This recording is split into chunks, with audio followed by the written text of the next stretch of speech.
So నమస్తే అండి. నమస్కారం అండి. ఏంటండి మామూలుగా ప్రవీణ్ పగడాల గారు మీకు తెలిసి ఐడియా ఉన్నారా? తెలుసండి.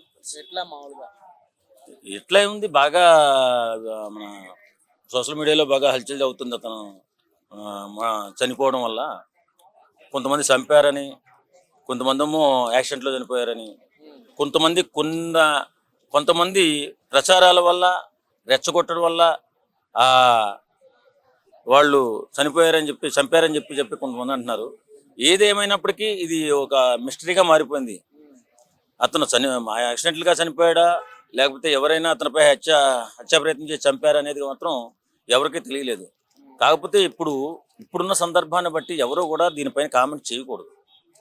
ఎందుకంటే మతాల మధ్య చిచ్చు, కొన్ని మతాల వారేమో ఎవరో చంపారని, హ్మ్. ఎవరో ప్రేరేపించడం వల్ల చంపారని, హ్మ్. ఇవన్నీ జరుగుతుంది కాబట్టి ఆ చావు సున్నితత్వాన్ని నిశ్చితంగా గమనించిన తర్వాత ఆ చావు పట్ల అతను మంచివాడు, మంచి ప్రవక్త, మంచి వ్యక్తి.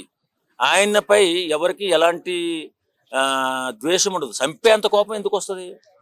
చంపేంత కోపం ఎవ్వరికి రాదండి హ్మ్. అని నేను అనుకుంటా. నా భావన ఎవరో చంపారని చెప్పడానికి కాదు. నా భావన ఏంటంటే ఎవరో చంపేటంత వ్యాఖ్యానాలు అతనైతే చేసి ఉండడు. ఎందుకంటే ఆయన చాలా చక్కగా మాట్లాడతాడు ఆయన.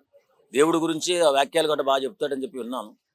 మరి అంత చంపేదానికి ఇక్కడ మనకి ఏ సామాజిక వర్గం కూడా, ఏ మతం కూడా అంత ప్రేరేపించదు. హ్మ్. సో ఒకరినొకరు చంపుకునేంత. రాజకీయ కక్షల్లో చూసాం కానీ చంపుకోవడాలు అయ్యి.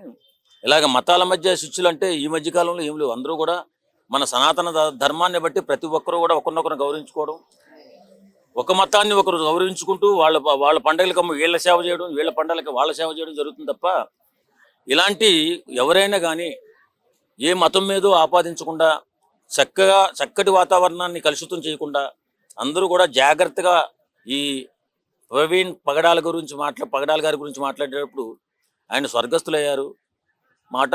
ఆయన్ని ఎవరో ఏదో చేశారని చెప్పి వాళ్ళు వీళ్ళు చెప్పడమే తప్ప ఎంత పోలీస్ డిపార్ట్మెంట్ ఉంది, ప్రభుత్వం ఉంది, హ్మ్. అది చూసుకుంటుంది.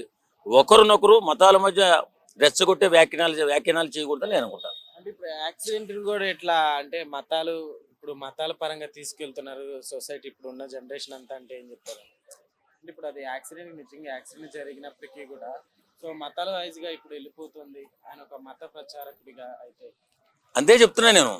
ఒక మతం మీద తోసేయొద్దు. హ్మ్. ఇప్పుడు మనిషి చావు అనేది అక్కడ దెబ్బలు తగలలేదు, ఇక్కడ దెబ్బలు తగిలిని, అక్కడ ఇది లేదంటారు. మనిషి చావు ఎంతండి?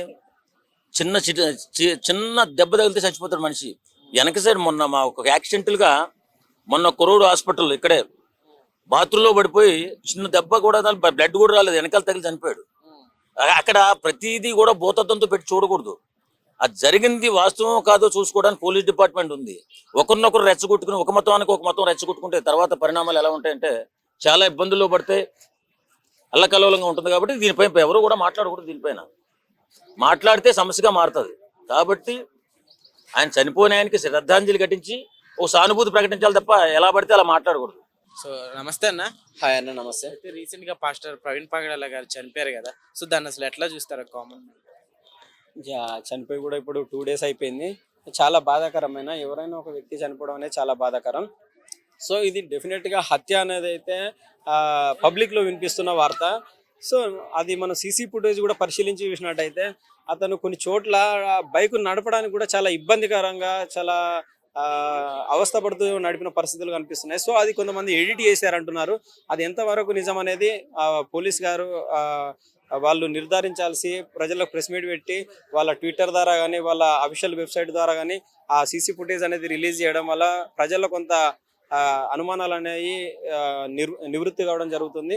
ఎందుకనంటే ఇప్పుడు ఆ వ్యక్తి ఏదైతే ఉందో అతను మద్యపానం సేవించాడా, అసలు అసలు ఎందుకు మరి అట్లా బండి నడిపాడు, మద్యం మత్తులో జరిగింది యాక్సిడెంట్, లేదంటే తలపైన చాలా మంది ముఖం పైన కర్రలతో దాడి చేశారని అందరూ కూడా అక్కడ ఉన్న స్థానిక ప్రజలు చెప్తున్నారు. ఎక్కడో ఉన్న ప్రజలు కాకుండా అక్కడ స్థానిక ఉన్న ప్రజలు చెప్తున్నారు. కాబట్టి దాన్ని కొంచెం పోలీస్ వ్యవస్థ కూడా దాన్ని క్షుణ్ణంగా పరిశీలించి దానిపైన స్పష్టమైన రిపోర్ట్ అనేది విడుదల చేయాల్సిన అవసరం ఉంటుందని. ఒకటండి, అది చాలా తప్పండి. ఎందుకంటే మనం చూసినట్టయితే అతను చాలా వరకు క్రిస్టియన్ మతస్థుడుగా అందరికి కూడా తెలుసు. ఆయనకు 4 సాఫ్ట్వేర్ కంపెనీలు ఉన్నాయి, ఆయన చాలా బిజినెస్ ఉన్నాయి. సో ఏది ఏమైనప్పటికీ ప్రతి మనిషి అనే ఎవరైతే ప్రతి మనిషికి ఒక కులం ఉంటుంది, ఒక మతం ఉంటుంది. సో అందులో అతను క్రిస్టియన్ మతస్థుడు. సో దాంట్లో తప్పేముందండి? నేను హిందూ, ఇంకొకరు ముస్లిం ఉంటారు. ప్రతి ఒక్కరికి ఒక మతం ఉంటుంది.